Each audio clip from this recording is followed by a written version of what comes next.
The siege of Karath Prime Fleet, Admiral Cyrena Voss stood on the command deck of the Confederate flagship Sovereign Will and watched her fleet die. The battle had begun 3 days ago with hope. 800 warships of the Velthari Confederation had formed a defensive sphere around Karath Prime, their formation tight and disciplined. Orbital defense stations added their firepower to the mix. Planetary shield generators hummed with enough power to stop a small moon. By every calculation, by every strategic model, they should have been able to hold. But the Draknal had brought 2,000 ships, and they had brought something new. "Another shield collapse on Station 7, reported her tactical officer, his voice cracking with exhaustion. "They're using those gravity weapons again. We can't compensate fast enough." Cyrena watched the holographic display as another cluster of friendly signatures winked out of existence. The Draknal gravity disruptors were tearing holes in their shield coverage, creating gaps that lasted only seconds but allowed perfectly timed torpedo strikes to slip through. It was like fighting an enemy who could open doors in your armor whenever they wished. "How many ships do we have left?" she asked. 187 combat effective. Another 40 with partial systems." The tactical officer paused. "Down from 800, Admiral." Cyrena closed her eyes for a moment. 600 ships destroyed or disabled in 3 days. Tens of thousands of crew members dead, and the Draknal kept coming, their insectoid warriors apparently feeling no fatigue, no grief, no hesitation. The door to the command deck slid open and High Marshal Torvin entered. The Velthari commander was tall and thin, his blue-scaled skin pale with stress. His species had held Karath Prime for 3 centuries. His ancestors had built the cities below. His children lived in those cities now, looking up at a sky filled with war. "The planetary shields are at 30%, Torvin said. His voice was calm, but Cyrena had served with him long enough to hear the despair underneath. "My engineers estimate 18 hours before complete failure. And then the Draknal land, and my people." He did not finish the sentence. He did not need to. Everyone knew what the Draknal did to conquered populations. They did not take slaves.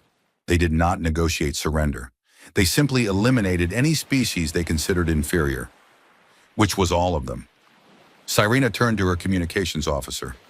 "Get me a priority channel to Confederation High Command, maximum encryption." The connection took several minutes to establish. When the face of Grand Admiral Petrov appeared on the screen, Cyrena felt a small spark of hope.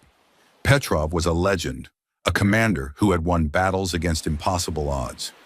"Admiral Voss," Petrov said, "I've been monitoring your situation. You've done remarkable work holding as long as you have. Sir, we need immediate reinforcement. The Draknal have deployed weapons we've never seen before.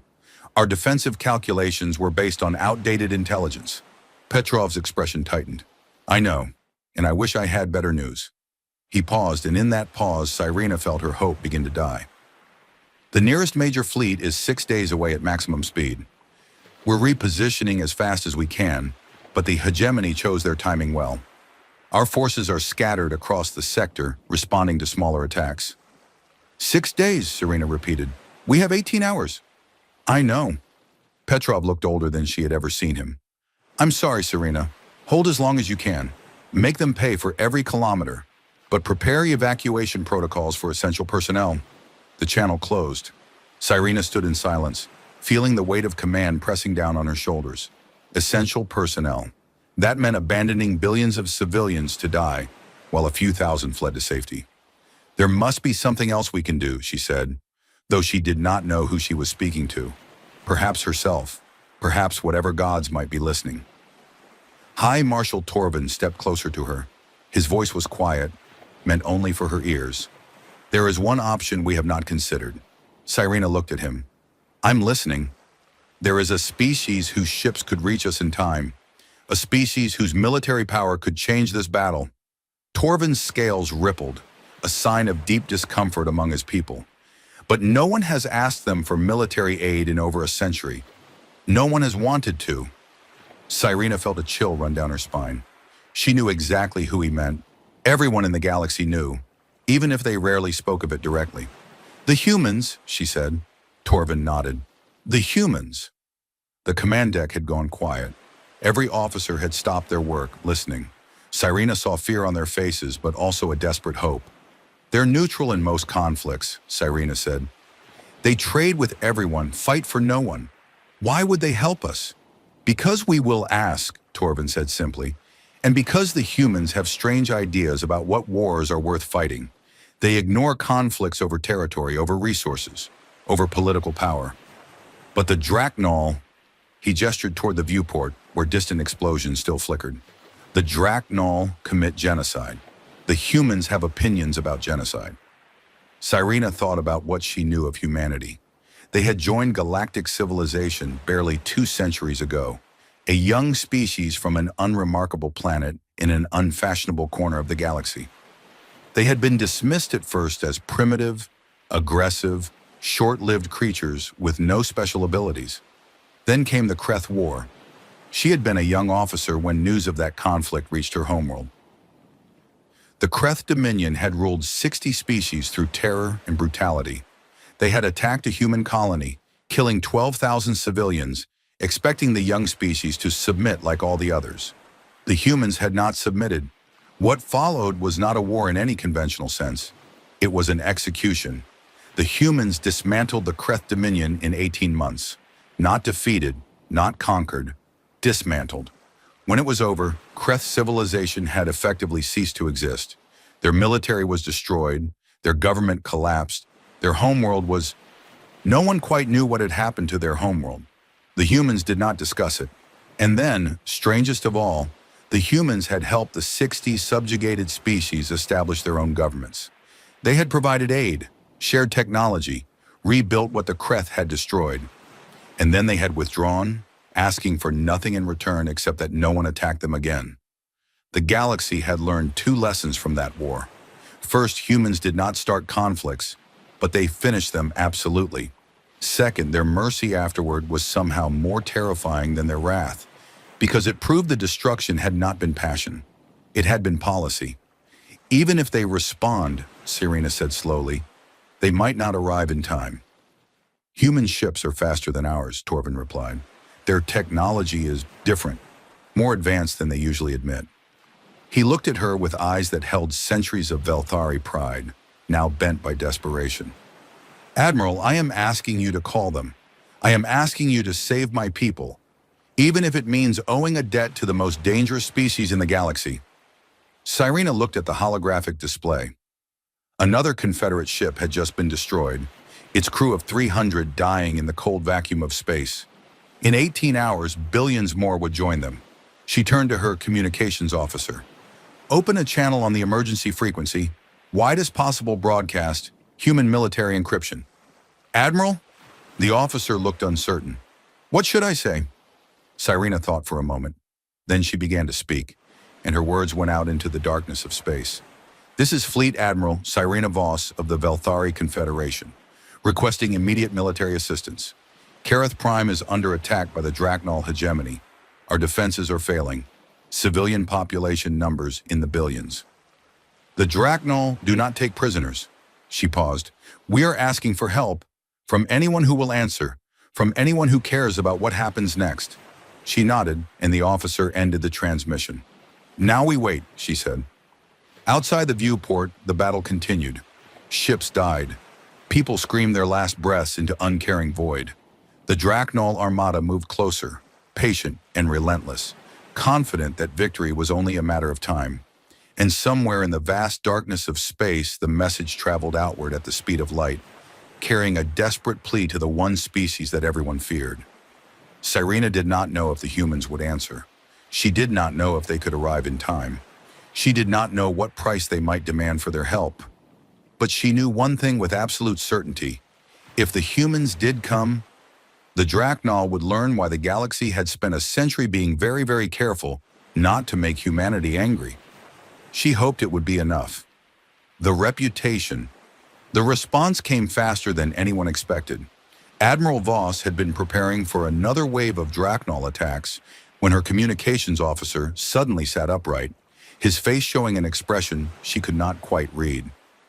Admiral, we're receiving a transmission on human military frequencies.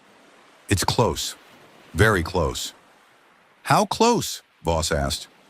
Before the officer could answer, a new signature appeared on the tactical display. A single ship emerging from hyperspace at the edge of the combat zone.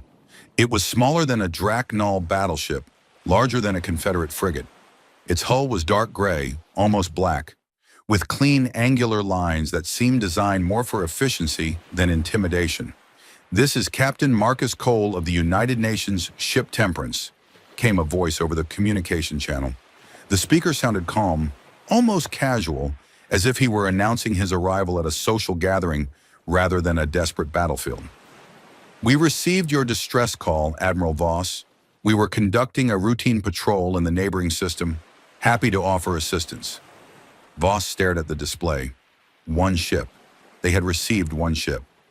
"Captain Cole, I appreciate your response, but I must be direct with you. We are facing an armada of nearly 2,000 enemy vessels. Our fleet has been reduced to less than 200. One ship, even a human ship, cannot change these odds." There was a brief pause. When Cole spoke again, there was something in his voice that Voss could not quite identify. Amusement, perhaps, or patience. "I understand your concern, Admiral. Let me assure you that additional forces are being mobilized as we speak.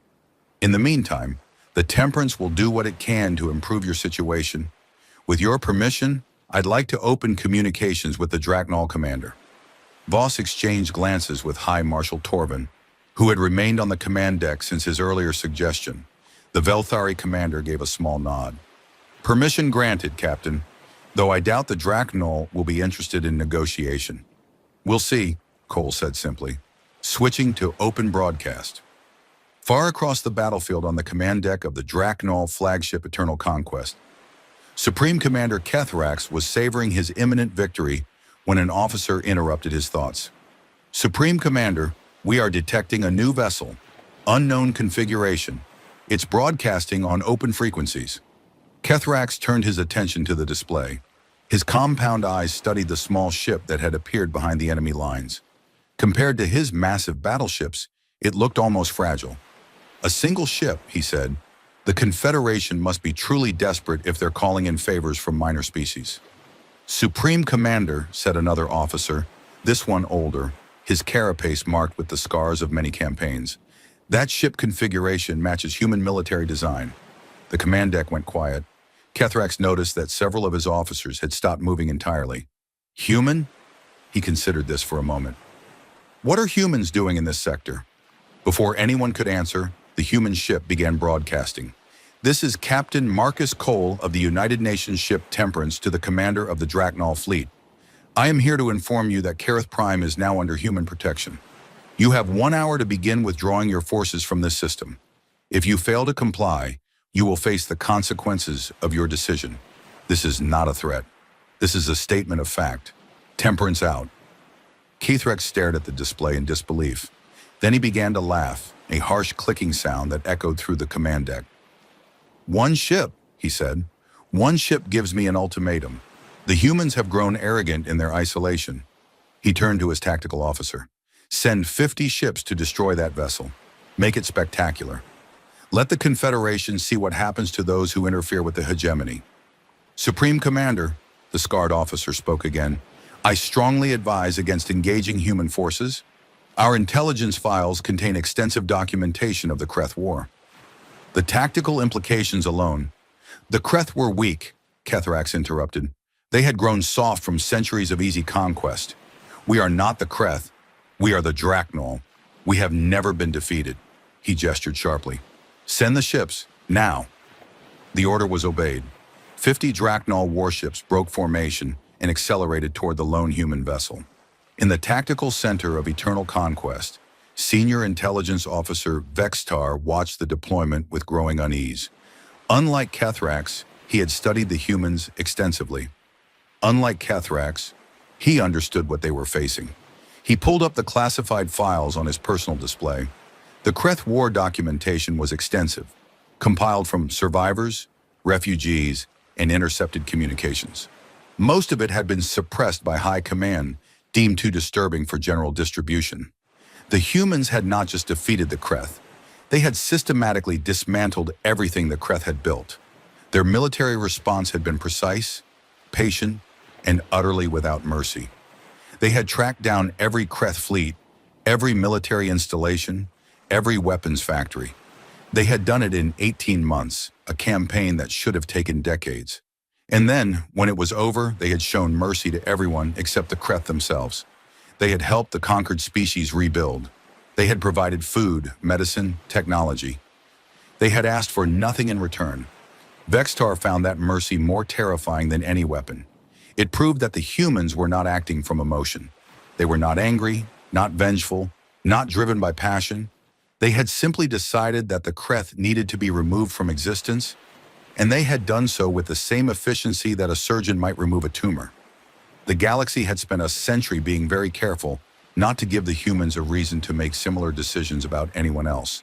And now Kethrax was sending 50 ships to attack them. Vextar considered speaking up again, but he knew it would be useless. Kethrax was too proud to retreat, too confident in his own superiority. He would not listen until he was forced to understand. On the human ship Temperance, Captain Cole watched the approaching Drachnol formation on his tactical display. His crew moved with quiet efficiency around him, preparing systems, running final calculations. 50 ships, Captain, his executive officer reported. Standard attack formation, estimated contact in 6 minutes. Cole nodded. Have they tried to communicate? No, sir. They appear to be treating this as a pure combat engagement. Unfortunate. Cole sat back in his command chair. All right, let's give them their lesson. Weapons free, defensive pattern Omega. Lethal force is not authorized. I repeat, lethal force is not authorized. We're going to show them what we can do. We're not going to kill them for being stupid. The crew acknowledged his orders. The Temperance began to move, accelerating not away from the attacking ships but directly toward them. On the Confederate flagship, Admiral Voss watched in horror as the human ship rushed toward 50 enemies. What is he doing? She demanded. That's suicide. High Marshal Torvin said nothing. His eyes were fixed on the display. The Drachnol ships opened fire. Hundreds of weapon systems unleashed their fury at the tiny human vessel. Plasma bolts, kinetic rounds, guided missiles, all converging on a single target. None of them hit. The Temperance moved through the fire like water through a net. Its point defense systems tracked incoming projectiles with impossible precision, destroying them meters from the hull. Its engines adjusted course constantly, finding the gaps in the firing patterns that should not have existed. And then it began to fire back. The human weapons did not look impressive. No massive plasma bursts, no spectacular energy beams. Just small, fast projectiles that seemed to ignore shields entirely. Each shot struck a precise location on each target. Engines, weapon systems, communication arrays, never life support, never crew quarters. Just the systems needed to fight. In 11 minutes, 50 Drachnol warships drifted dead in space. Their crews were alive, their ships intact but completely disabled. Captain Cole's voice came over the open channel again. Supreme Commander Kethrax, that was your one free lesson. The next engagement will not be so gentle. You now have 49 minutes to begin your withdrawal. On the Confederate flagship, Admiral Voss realized she had forgotten to breathe. One ship, she whispered. One ship did that. Torvin's voice was equally quiet. And it was holding back. Did you notice? Not a single Drachnol died. The humans disabled 50 warships without killing anyone. He turned to look at her, and his expression was unreadable. They wanted us to see that they could have killed everyone, and they chose not to. Before Voss could respond, her sensor officer spoke up, his voice strange and distant. Admiral, we're detecting new hyperspace signatures. Multiple signatures. Many signatures. The display updated. At the edge of the system, space itself seemed to tear open as ship after ship emerged from hyperspace. Human ships, cruisers, destroyers, battleships, carriers. And at the center of the formation, something massive. Something that made even the largest Drachnol battleship look small. 300 ships, the sensor officer reported. The lead vessel is broadcasting identification. UNS Consequence. Admiral Helena Park, commanding. Voss felt something she had not felt in 3 days. Hope. On the Eternal Conquest, Supreme Commander Kethrax stared at the display as 300 human warships took position around his armada. His 50 ships were drifting uselessly, their crews screaming for rescue. The enemy fleet had lost nothing. For the first time in his long career of conquest, Kethrax began to understand what fear felt like. The arrival Admiral Helena Park stood on the bridge of the UNS Consequence and surveyed the battlefield. The dreadnought was the largest vessel humanity had ever constructed. Nearly 3 kilometers of armored hull, packed with weapons that most species could not even understand. It had never been deployed in combat before. She hoped it would not need to be deployed in combat now. "All ships report ready, Admiral," her tactical officer announced. "Captain Cole's Temperance is requesting permission to join the main formation." "Granted. And get me a channel to the Confederate flagship. I want to coordinate with Admiral Voss before we proceed." The communication was established quickly. On the screen, Park saw a tired woman in a Confederate uniform, her face showing the strain of 3 days of desperate fighting. "Admiral Park," Voss said, "I cannot express how grateful we are for your arrival. Your timing is remarkable." "We move fast when we need to," Park replied. "I've reviewed the tactical situation. Your people have done an impressive job holding as long as you have." The Draknol committed significant forces to this attack. "Nearly 2,000 ship," Voss confirmed, though Captain Cole has already reduced that number somewhat.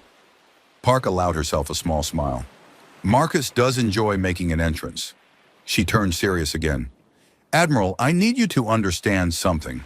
We're going to try to end this without further bloodshed. That's our preference. But if the Draknol refuse to withdraw, we will not allow them to take this planet. Do you understand what that means?" Voss was silent for a moment. "I think I do. I hope you don't. I hope you never have to see what we're capable of when we stop holding back." Park straightened in her chair. "For now, pull your remaining ships back to a defensive perimeter around the planet. Protect the evacuation routes if things go wrong. Let us handle the Draknol." "Understood, Admiral, and thank you." The channel closed. Park turned to her communications officer. "Open a broadcast to the Draknol fleet. All frequencies." The officer nodded. "Channel open, Admiral." Park stood and faced the main viewport, where the Draknol armada was visible as a swarm of distant lights against the stars. "Attention, Draknol forces. This is Admiral Helena Park of the United Nations Space Force. I am commander of the human fleet that has just arrived in this system." She spoke clearly and calmly, her voice carrying no anger, no threat, just simple statement of facts. "Captain Cole has already explained your situation, but I will make it clear one final time. This world is under human protection. You will withdraw your forces immediately." She paused, letting her words sink in. "I understand that withdrawal may be difficult for your commander to accept. Pride is a powerful thing, so I offer you this. Leave now, and you can tell your people whatever story you wish. Say the defense was stronger than expected. Say you achieved your objectives and chose to depart. We will not contradict you. Your fleet remains intact. Your honor remains intact. Your soldiers go home to their families." Another pause. On the tactical display, she could see the Draknol ships holding position. No movement toward withdrawal, no movement toward attack either. They were waiting, uncertain. "But if you choose to fight," Park continued, her voice dropping slightly, "then you should understand exactly what you are choosing. We have studied your hegemony. We know your tactics, your weapons, your strategies. We know your strengths." She leaned forward slightly. "We know your weaknesses. Every ship in this system will be disabled or destroyed before you can reach the planet. Every invasion force you deploy will be eliminated before it can land. And when this battle is over, we will follow you home." She let that last statement hang in the air. "We do not want war with your species. We have never wanted war with anyone. But if you force us to fight, we will not stop until we are certain you can never threaten anyone again. Ask the Kreth how that worked out for them." She straightened again. "You have 30 minutes to begin your withdrawal. Use them wisely. Park out." The channel closed. Park returned to her command chair and sat down. "Now we wait," she said. On the Eternal Conquest, Supreme Commander Kethrax stood in silence as the human admiral's words echoed through his command deck. Around him, his officers waited for orders. None of them spoke. None of them moved. Senior Intelligence Officer Vextar stepped forward. Supreme Commander, I have compiled a tactical analysis based on the engagement between the Temperance and our forward group. Kethrax turned to face him. Proceed. The human vessel demonstrated several capabilities that do not match our current intelligence estimates. Vextar pulled up a holographic display showing the brief battle. Their point defense systems achieved a 99.7% intercept rate against our weapons fire. This exceeds any known technology by a significant margin. Their offensive weapons appear to bypass our shields entirely. We do not understand how this is possible. Shields can be upgraded, Kethrax said. Weapons can be countered. Supreme Commander, with respect, that is not the most concerning finding. Vextar changed the display to show the current human formation. The Temperance is classified as a heavy cruiser in human documentation. It is a mid-range vessel, not their primary combat platform. The ships that have just arrived include vessels that dwarf the Temperance in every measurable category. He highlighted the consequence.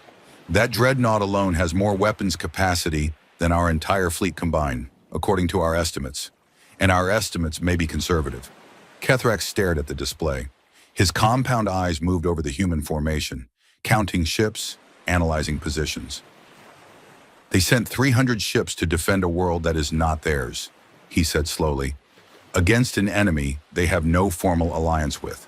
Why? Vextar hesitated.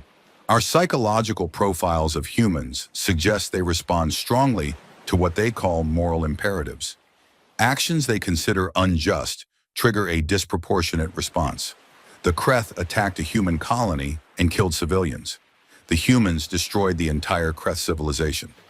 We have not attacked any human worlds. No, Supreme Commander, but we have declared our intention to exterminate the population of Kareth Prime, billions of sentient beings. Our own records of previous conquests are public knowledge. Vextar's voice was careful, measured. The humans may view our actions as similar enough to warrant a similar response.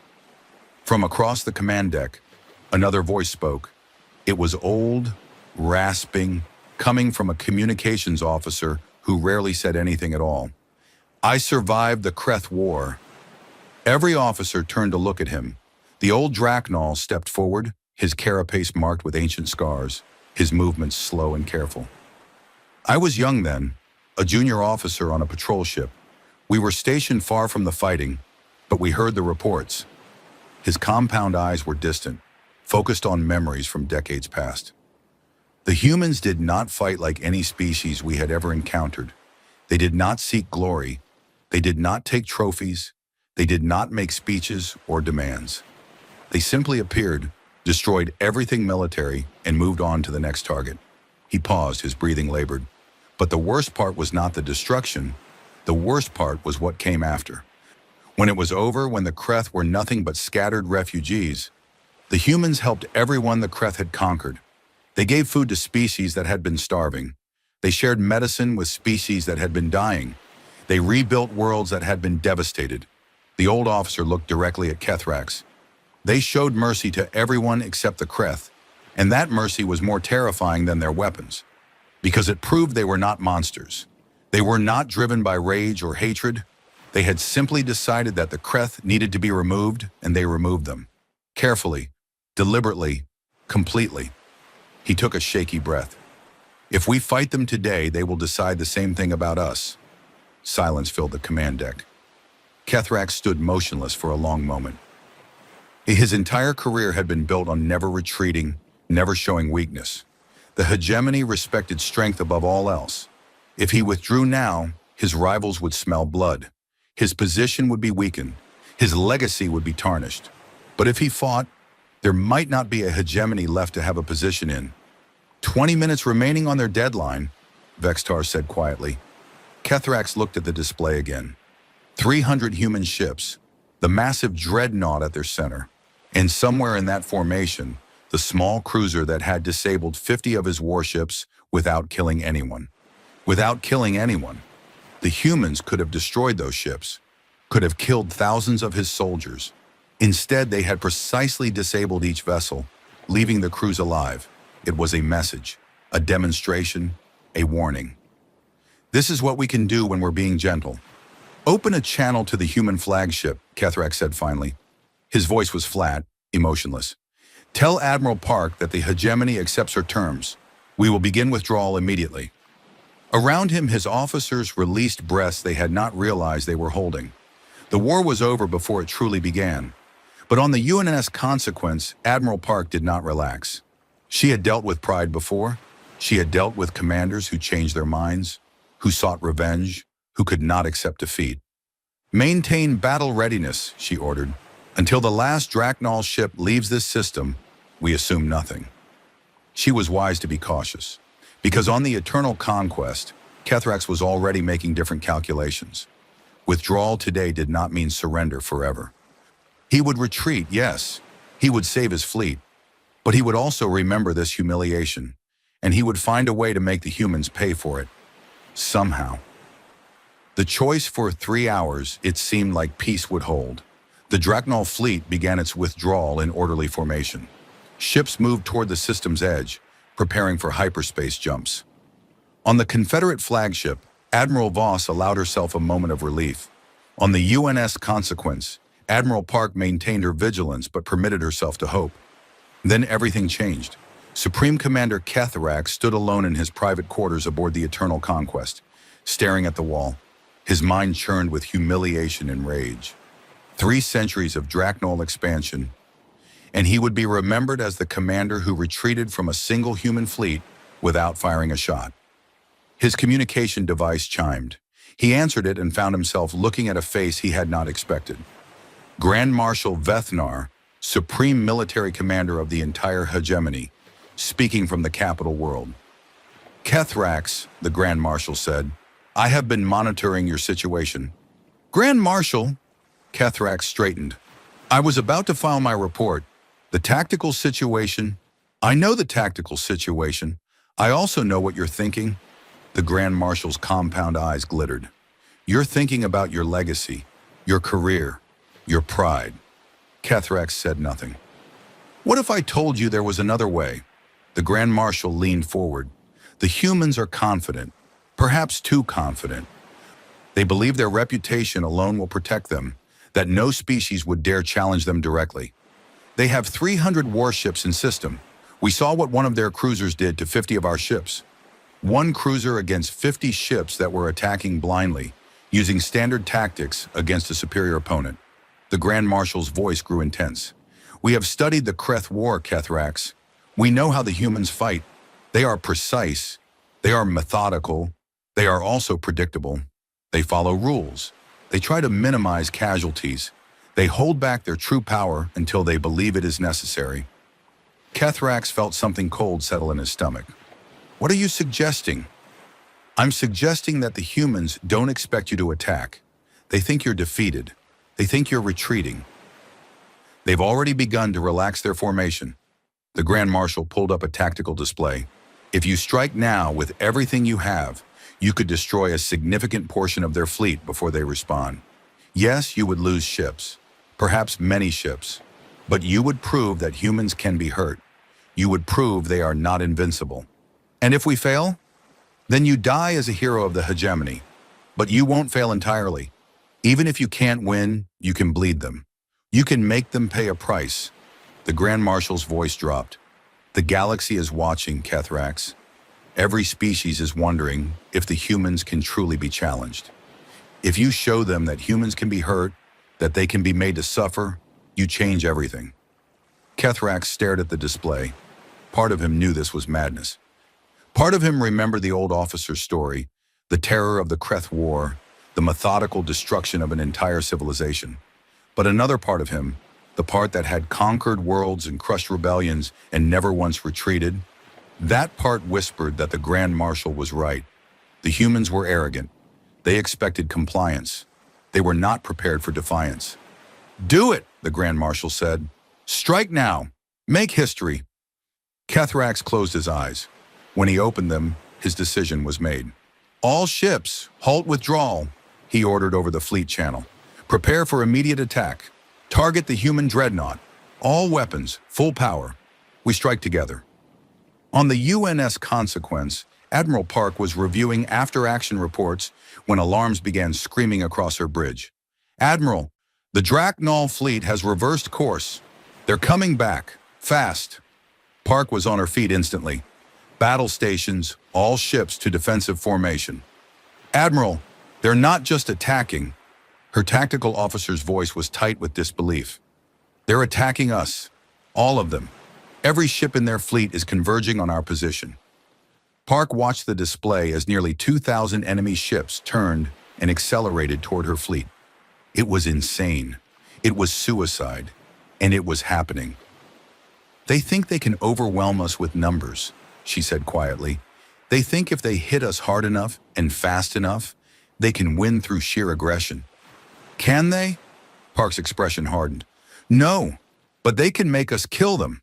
She took a deep breath. "All ships weapons free. Lethal force is authorized." Repeat, lethal force is authorized. The battle that followed would be studied in military academies for centuries. The Draknol came in waves, throwing everything they had at the human formation. Their weapons fire filled space with deadly light. Their ships showed no fear, no hesitation, pressing forward even as the human weapons tore them apart. And the human weapons were terrible.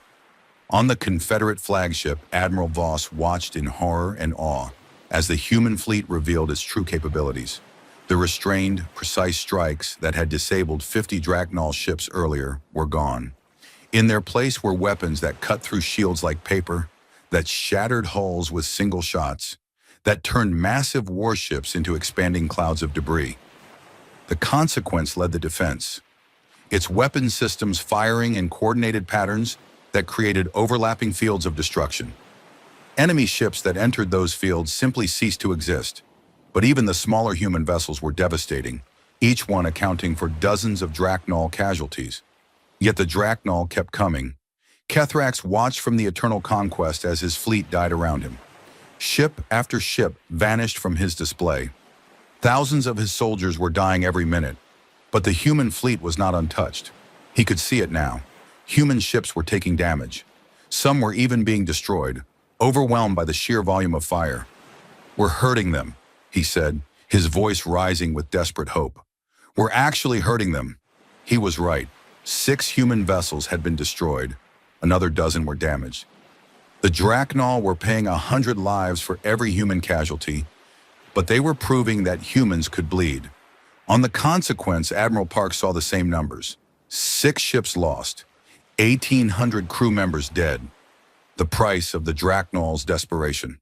"Admiral," her tactical officer reported, "the Draknol flagship is attempting to break through to the planet. If they reach atmosphere, they could deploy ground forces." "Not happening." Park's voice was cold. "Concentrate fire on the eternal conquest. I want that ship disabled." The consequence turned its attention to Kethrax's flagship. The dreadnought's main weapon spoke, and the eternal conquest shields collapsed in seconds. Precise strikes disabled engines, weapons, communications. The massive ship went dark, drifting helplessly. But Kethrax was not finished. From his disabled bridge, he watched his remaining ships continue the attack. They were down to 800 vessels now, then 600, then 400. The human fleet had lost 8 ships. The exchange rate was absurd, impossible, catastrophic. And still the Draknol came. Admiral Park made a decision. She opened a broadcast to the entire battlefield. "Draknol forces, your flagship has been disabled. Your commander cannot lead you. This battle is over. Stand down now and you will be allowed to surrender with honor. Continue fighting and you will die for nothing." She paused. "This is your only warning." For a long moment, nothing changed. The Draknol ships continued their attacks, driven by momentum and training and the fear of showing weakness. Then, one by one, they began to stop. It started with a single destroyer that powered down its weapons and transmitted a surrender signal. Then another. Then a dozen more. The wave of capitulation spread through the fleet like wildfire.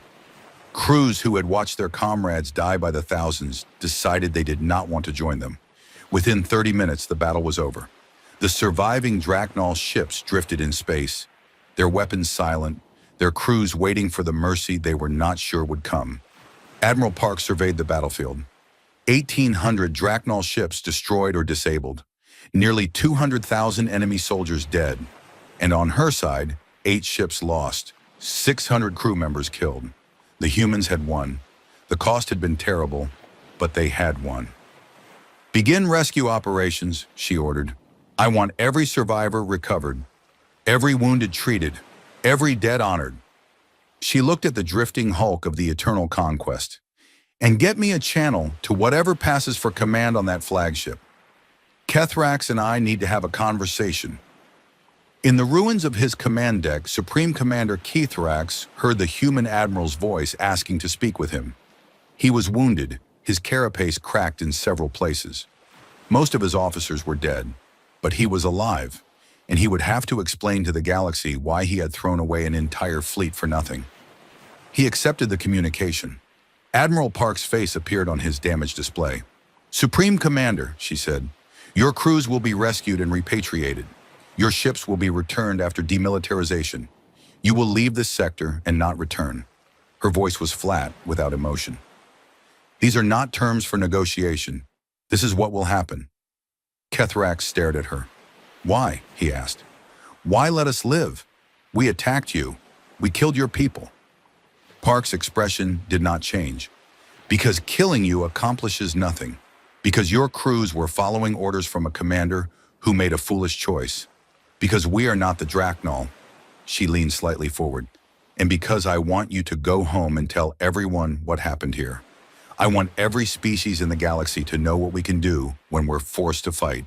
And I want them to know that even after all of this, we chose mercy." She paused. "Don't make us regret that choice, Supreme Commander. Don't make us come to your homeworld. Because if you do, we won't be merciful again." The channel closed. Kethrax sat in the darkness of his ruined ship, surrounded by death, and understood for the first time what the old officer had been trying to tell him. The humans were not monsters. They were something far more dangerous. They were people who knew exactly what they were capable of and chose every single day not to be that thing until someone forced them. The lesson 6 months had passed since the Battle of Kareth Prime. The planet had been rebuilt. Human engineers had worked alongside Confederate construction crews, repairing the orbital stations, restoring the planetary shields, strengthening the defenses. The cities below showed no sign of the war that had nearly destroyed them. Children played in parks. Families gathered for meals. Life continued. Admiral Cyrena Voss stood on a balcony overlooking the capital city, watching the sun set over the mountains. The sky was painted in shades of orange and purple, beautiful and peaceful. It was hard to believe that 6 months ago, she had been certain she would never see another sunset. Behind her, a door opened. She turned to find Captain Marcus Cole stepping onto the balcony. He was in civilian clothes now, his uniform packed away for the journey home. The human fleet had begun its withdrawal that morning. Their work was done. "Captain Cole," she said, "I was hoping to see you before you left." "Admiral." He moved to stand beside her, looking out at the same view. "Beautiful world you've got here." "It is now." She was quiet for a moment. "Thanks to you. Thanks to your people." Cole shrugged. "We just did what needed to be done." "You did more than that." Voss turned to face him. "I've been thinking about this for months. The question that kept me awake at night. And I finally decided I needed to ask you before you left."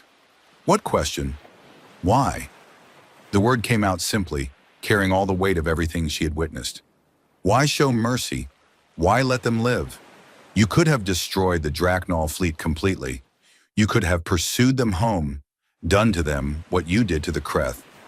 After what Kethrax did, after he attacked you during a ceasefire, no one would have blamed you. Cole did not answer immediately. He looked out at the sunset, his expression thoughtful. "Did you know I lost friends in that battle?" he said finally. 8 ships, 600 people. Some of them I had served with for years. Good people. People with families waiting for them back home. "I'm sorry." "So am I." He took a deep breath. When Kethrax made his choice, when he turned his fleet around and attacked us, I wanted to destroy them all. I wanted to chase them back to their homeworld and burn it to ash. I wanted to make them pay for every single life they took.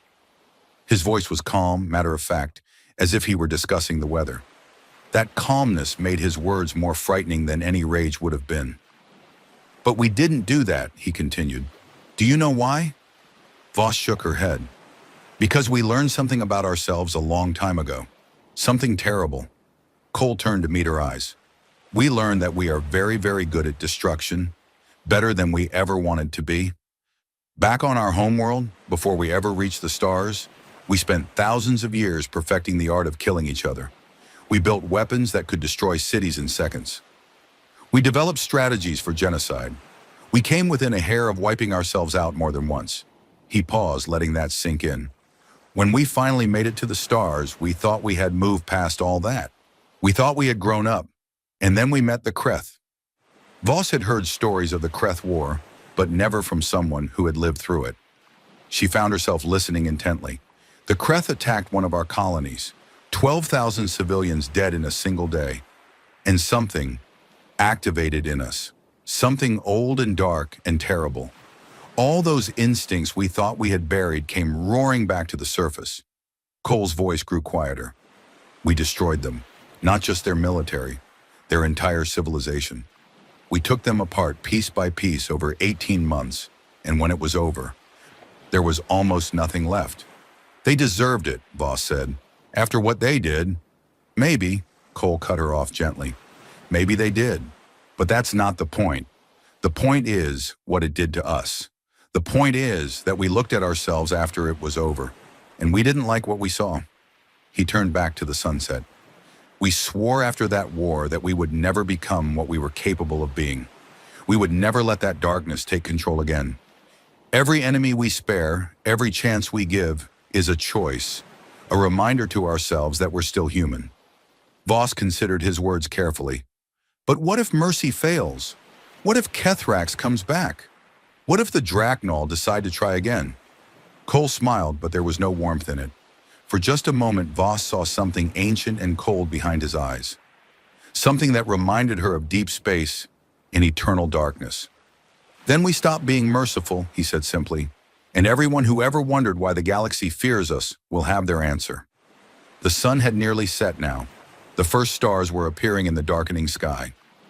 "We don't show mercy because we're weak, Admiral," Cole said. "We show mercy because we know exactly what we could do instead.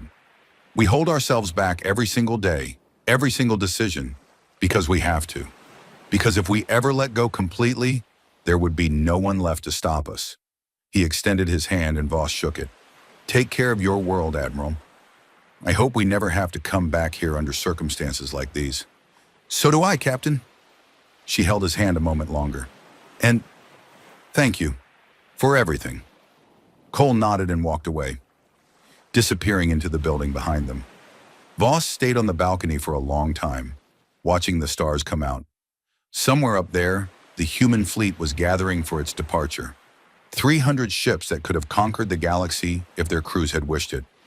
Instead, they were going home, leaving behind a world they had saved and an enemy they had spared. In the months that followed, the galaxy slowly absorbed the lessons of Kareth Prime. The Drachnol hegemony retreated to its core territories, weakened and humiliated. Rumors spread of internal conflict, of subject species rising up, of a civilization questioning everything it had believed about strength and conquest. Grand Marshal Vethnar, who had urged Kethrax to attack, was quietly removed from power. Kethrax himself lived in disgrace, a broken commander haunted by the memory of everything he had lost. Throughout the galaxy, species who had once considered expansion and conquest began to reconsider. Not because they feared the humans would stop them directly, but because they understood now what human attention could mean.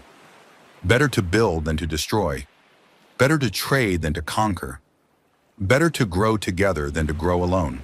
And on 1,000 worlds in 1,000 languages, teachers began telling a new story to their students. The story of Kareth Prime. The story of the battle that was lost until someone called the species everyone feared. The story had many versions, but they all ended the same way.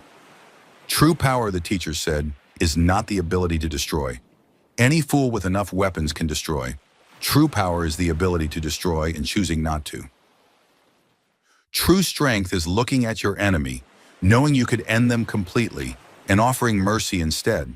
The humans understood this. The humans lived it every day. And that understanding, that choice made fresh with every sunrise, was why the galaxy feared them. Not because of what they would do, but because of what they could do and didn't. High above Karath Prime, the last human ships engaged their hyperspace drives and vanished into the stars. Behind them, they left a world at peace, an enemy defeated but alive, and a lesson that would echo through history. Admiral Voss watched them go, and she made a silent promise to herself. She would remember this day. She would remember what the humans had taught her about power and mercy and the courage it took to choose compassion over vengeance. And if anyone ever asked her about the species everyone feared, she would tell them the truth. The humans were not feared because they were strong. They were feared because they were strong enough to be gentle, and that made all the difference.